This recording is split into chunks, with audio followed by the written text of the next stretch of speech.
Everyone thinks the worst is over, that the RBA is done. Rates are going to stabilize, maybe even drop, but they're wrong.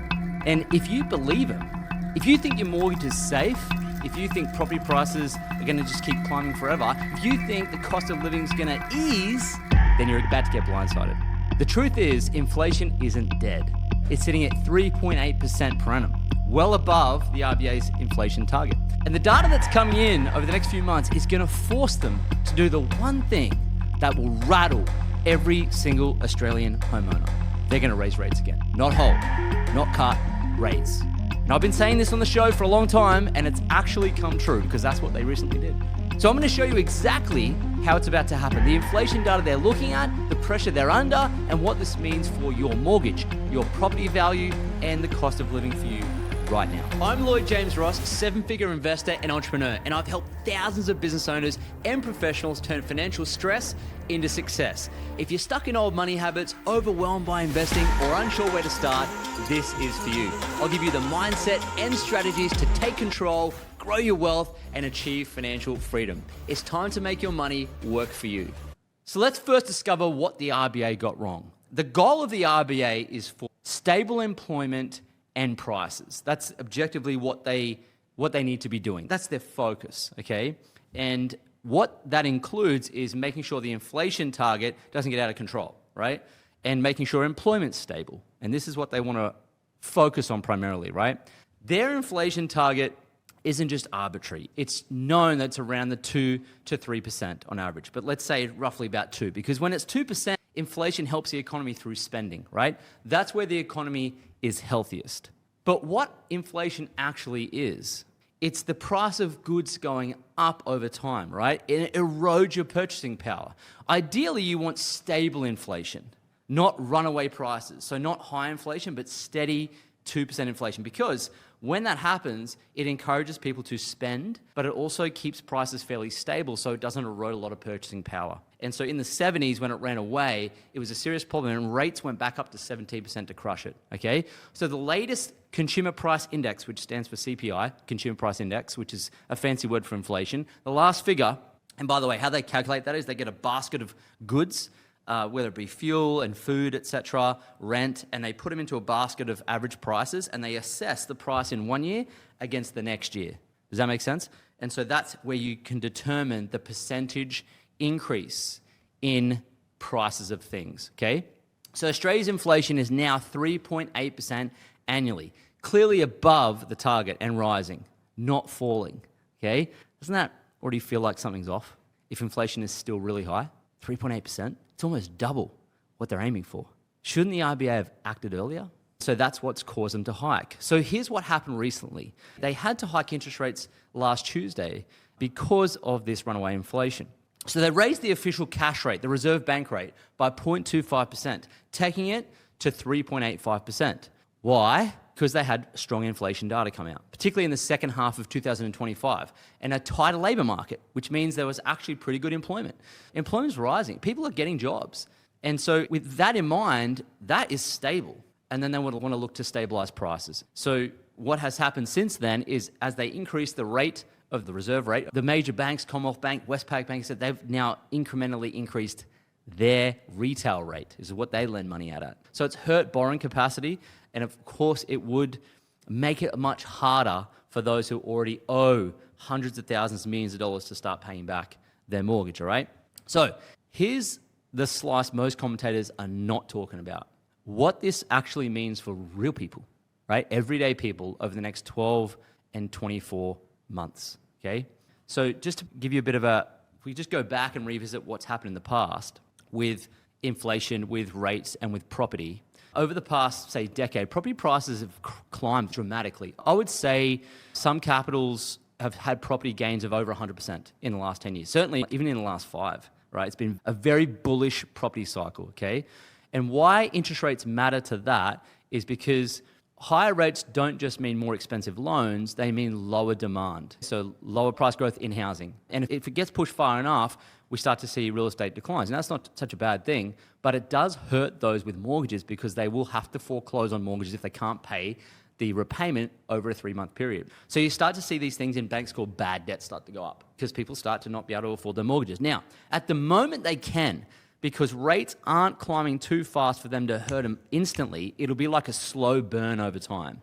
And what you'll start to see is auction rates will start to fall, the days on market will start to increase, and you'll start to see a slowdown in the real estate market because people just cannot afford to borrow anymore because rates are too high and the price of property is way too high, and or they are defaulting and they're having to sell. And when this happens, you're going to see a price adjustment in real estate, which we need to have. However, it can cause a lot of problems for everyday people. And I believe this is what's going to happen because if they don't increase rates, then we're going to see price increases of everyday goods just explode. And we're going to have a real inflation problem, right? We don't want to see you walking down the street with a wheelbarrow of $50 bills just to buy a bottle of milk. That's what can happen. That's what happened in Weimar, Germany. And so we have to make sure that they're stabilizing prices. What that means is if you own a mortgage right now, buckle up because I think it's going to get worse, okay? And so you're going to see a lot of major cities, real estate markets start to slide down a little bit. And if you add in stuff like immigration falling, etc., that's going to increase, all right? Just quickly, if you're ready to take control of your finances but feel stuck on where to start, I have a solution. My book, Money Buys Happiness, simplifies investing and wealth building with practical steps to help you achieve financial peace. Get your copy via the link in the show notes and let's get your money working for you. Now back to the episode. If higher rates squeeze buyers and slow prices in real estate, do you think early RBA cuts were still justified? Do you? I don't think they were. I think it exacerbated the problem. And I believe they were just harboring and helping and protecting real estate investors because in Australia, everyone's a property addict, all right? So what has happened in the realm of inflation is housing inflation is 5.5%, food's 3.5%. Like the price of food is just going up and up and up. I've mentioned so many times on this show, the price of a maxi bond is $6.60. What the heck happened to that? That's like doubled in price in the last 5 or 6 years. Okay? So you're going to see this start to play out, I should say, in your regular everyday shopping, your rent, and so forth. Now, here's the challenge. Wages haven't grown at the same rate. That's the issue. So if you're getting wage inflation at the same rate, then it means we're probably even keel, especially if you have a well-paid job. But if it hasn't, it means that things are just getting more expensive, right? So wage growth has lagged price increases in goods, meaning households have got less real income than just a year ago, 3 years ago, way less. In fact, I think it's Australia that leads the world, which is really sad, in per capita GDP growth, meaning the country might be growing, but per capita, per head, per people here, we are not growing. In fact, we're going way backwards. And that's why it feels like you're a lot poorer. But also, the fact of the matter is this, if your wages are where they are now and inflation's gone way up and it costs a lot more to do things, then what's going to happen too is even if wages continue to go up, they're not going to change the tax brackets, which means you're going to pay more tax and you're going to get progressively poorer from the price of things and the fact that you're going to be in a higher tax bracket. Okay? So inflation is not a good outcome for any of us, all right? So as a result of that, what has happened in the data just recently is that household spending has started to fall. And that's why you're seeing stocks like JB Hi-Fi go from $120 a share down to $80, $70, back to where it belongs. Because, people are just buying less things. It's starting to hurt, right? And you may have experienced this around a barbecue or a party at your friend's house. People are all talking about the cost of living. So it's actually starting to hurt people now. And equity can't take you forever. Like people are like, it's all right, I got all this like $600K in equity. Well, every time you borrow home equity, it's a borrowing. And you got to pay 5 or 6% on that borrowing to then spend your money. So I think a lot of people may be living on equity, maybe have maxed out credit cards, and we're at the end of it. And I think you're going to start to see now people really struggling, which is not good, right? And it's just going to get worse because they have to increase rates. So going back to the wages, if your wages aren't keeping up with the rate of inflation growth, even if we're growing better as a country, you're not growing your wealth better, right? So what comes next? Well, based on the data and based on government spending and based on the fact the RBA got it wrong by reducing rates, which I mentioned on this show they shouldn't do. If you go back far enough and listen to the episodes, you'll see me going, I don't know why they did that. That was really stupid. Obviously, we're going to see more inflation now. And, a few months later, voila, here it is. It doesn't take a genius to work it out. They should have put it up a lot more. They should have kept it at 4.5. They should have kept it, not reduced it. They should have just let the market build around the rate instead of trying to follow the rate all the time. It's typical of this government. And the people in power, they're just trying to appease everybody, and typically property investors and property owners, right, which is a lot of people. So are more rate hikes possible? I would say absolutely, almost with certainty it's going to happen. Because you see how they're like, oh, we'll do 0.25. They're just delaying it. Like they should just whack it up a whole percentage point above and let the market swallow it. Instead of just ripping this Band-Aid off so slowly, right? So the RBA officials have repeated that inflation pressure is obviously going to remain high, and they say they're not going to hesitate to act. Let's hope that they act. So I would anticipate that we're going to see a 0.25% rise again, and potentially another one this year. There could even be 3, all right? And you're going to see this passed on to the banks. I know that CBA the other day just passed the rate rise straight onto its customers, okay? How this will affect the property market? Well, it'll certainly reduce the growth. It'll slow buyer activity, and that's a good thing. But what it will also do is put people under more stress in their mortgage repayments. And it's going to make it harder just to, get by, because all of a sudden, if you add unemployment there for whatever, like let's say, for example, I know it's a long tail risk, but let's say the onset of AI that's coming through, let us say that AI takes a lot of jobs and all of a sudden we have a spike in unemployment, right? Then we're going to have a serious problem, because not only do we have unemployment, but we've got rising rates. And that's going to be what could possibly cause a serious financial correction and some challenges for a lot of people. And that's a real possibility. We're seeing how fast it's overtaking software. We're seeing, it may take longer than we think, but I think it's coming, right? So given what we know about the inflation target and how it's way above by double, and rates are climbing by the facts and the data that they just increased rates, and they will again, I would anticipate, and the impact on people's wallets, do you think the RBA should have done something different earlier? Do you think they should have dropped rates? I don't think so. I think they got it wrong. And I think they've let down the Australian people more than once. They let us down when they told us rates are going to stay really low, and then they smashed them up after COVID. They also let us down by dropping it to 0.1% during COVID. And so we've been let down time and time again by the RBA. So you can't even take on board what they say with any level of trust and certainty. And that's a real challenge. So right now, inflation is higher than the RBA wants by a factor of 2. It's double. It's 100% higher than they want. The RBA has raised rates by to 3.85% to fight it, right? And it's likely they're going to do it again.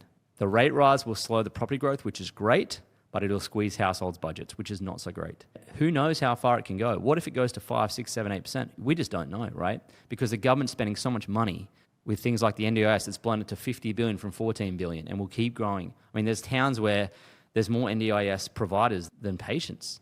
And so we're seeing and just in the news this week, the CFMEU was seen to have ripped off the Australian taxpayers $15 to $30 billion in fraud. They were just given money. This is the government we're dealing with. And so this is where a lot of the inflation is stemming from. It's just unbelievable, untapped money spending from a government that has no understanding of the ROI. It's almost like they're trying to hurt the country. So many Australians, and you might be included in this, you'll feel it in your mortgages, you'll feel it in your rent, and you'll feel it in your every expenses. So what do you do about it? Well, the first part of transformation is understanding and awareness. Now you're aware of it, what you can do is make sure your debt levels are steady and falling, and you're prepared for what happens when the rates go up, and also make sure you're earning good money. Meaning if you've just got one job, get a side hustle, you're going to be working more. Just get way ahead and be prepared for what can happen. And of course, keep skilling up, because with AI coming, you don't want to be in a position where you lose your job and can't get another job, or can't start a business, or you can't innovate and pivot and continue to earn money. All right, so make sure, manage your debts, make sure you're increasing your income and diversifying your income. And of course, as I've said so many times on the channel, increase your assets so you've got backup, right? Not just in your home. You live on the top of money you haven't realized. I'm talking about diversifying your assets into other things that produce more income. It could be a small business, it could be shares. It's something that produces income, right? So I'd love to know, comment below, do you think the RBA got it wrong? Yes or no? Was it inevitable? And of course, hit the subscribe button if you're getting value from this channel. Thanks so much for the comments you leave here.